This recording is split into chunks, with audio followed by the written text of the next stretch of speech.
I could be home watching a football game. Let's go. Well, I'm sure there's some things you were disappointed in. Obviously, you guys played close and we're excited about that down the stretch, but assist to turnovers was really bad. Well, 9 assists, 15 turnovers. But let's think about the end of the game. 4 of our last 5 possessions were turnovers. All right, they get 2 offensive rebounds. Late game, and that's it. Time to win a game. I know there's a lot of things that, I got to do better in terms of preparation, but we came out of a timeout saying we needed a 3, and we tried to hit a roll guy. And they didn't even impede us and keep us from shooting a 3. We're down 1 late in the game, and we come off a ball screen, and you want to go to the rim and get fouled, and we throw the ball back, and Washington makes a dunk. We come down late, running a simple play that we work on every day and dribble the ball out of bounds. I don't think we hit it out of bounds, but you can't let a referee make a call. We turn our back to the guy that we're trying to throw it to. But at the end of the day, if we get 2 rebounds on missed shots, we can be talking about a whole lot of different things right now. But that is, what we got to overcome. I've said this, you can't play games where you have more turnovers than assists. You can't play games where, your execution at the beginning of the game is not as good as it's going to be at the end of the game.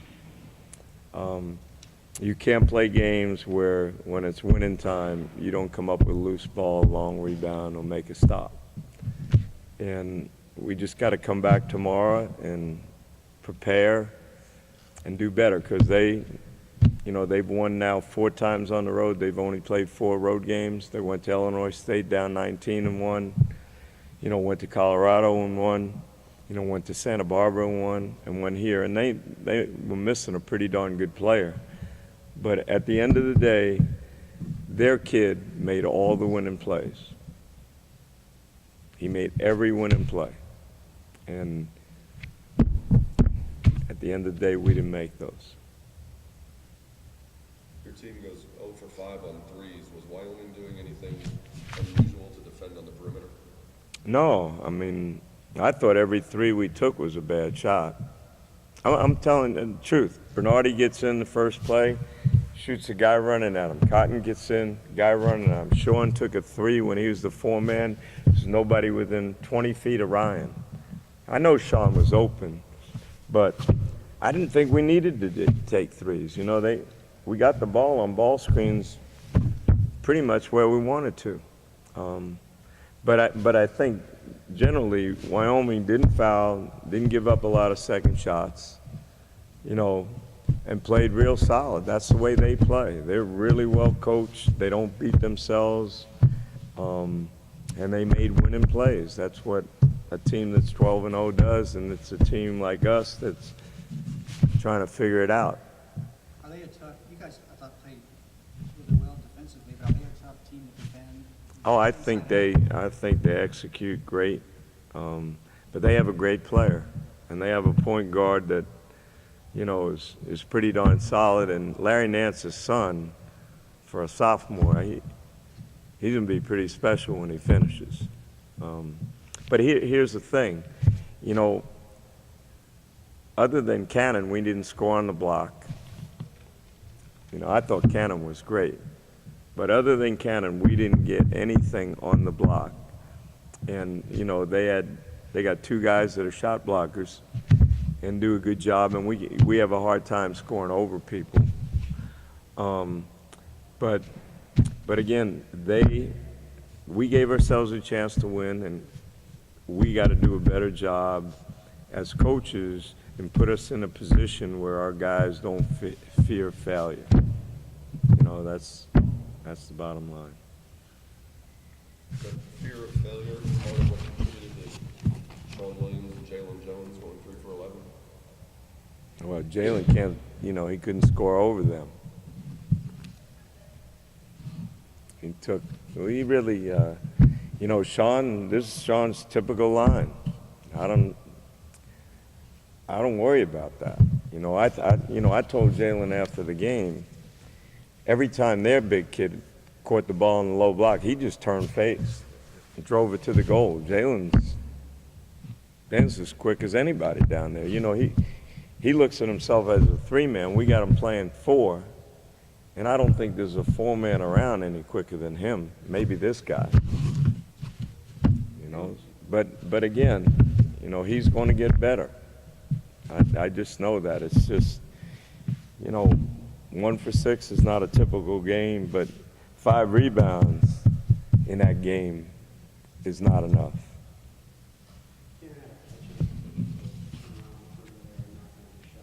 Who?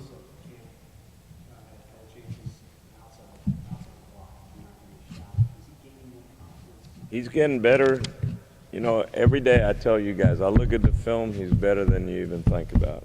He does it every game. He did a hell of a job on Washington. Washington makes that bank three. It's like, that to me, was, it's one of those nights, man. But take away the bank three, you can't do a better job defensively on that kid. That kid's great. He's a hell of a player on both ends. So, but Cannon every day gets better. He never takes a bad shot. He tries to do the right thing. I heard so many stories about him, but he's the most improved kid on our team. And I'm confident they're all going to get better. We gotta learn from this. I told them, shoot, I can't tell you how disappointed we all are, because this was a winnable game if we do things that winning teams do. This program hasn't done that. We gotta get over that. We can't worry about failure or screwing up. We just gotta do what we do to the best of our ability and let it happen. And as coaches, we got to get us to execute better and not worry about the result. Just worry about doing what you're supposed to do. Coach, I know you just pointed that. Does this game help you? Doesn't help me right now. But the way I look at it, every game we play, every practice we have, every possession we're involved in is a teaching point for us. And this is what we gotta, the guys we have,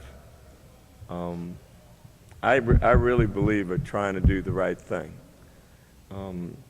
But we gotta get them to understand that, the great teams, they rebound, they defend, they take care of the ball.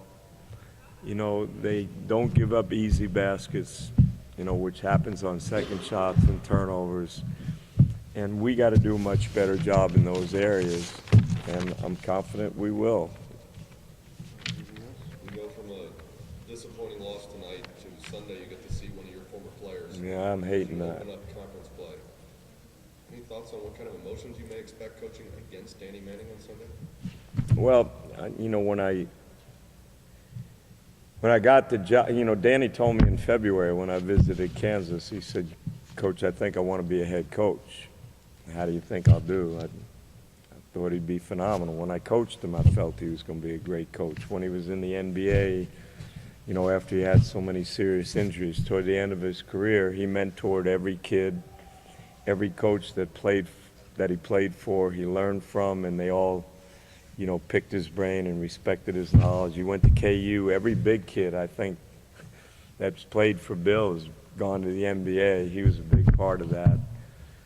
He's been a huge part of my career. I knew him when he was 5. I coached his dad.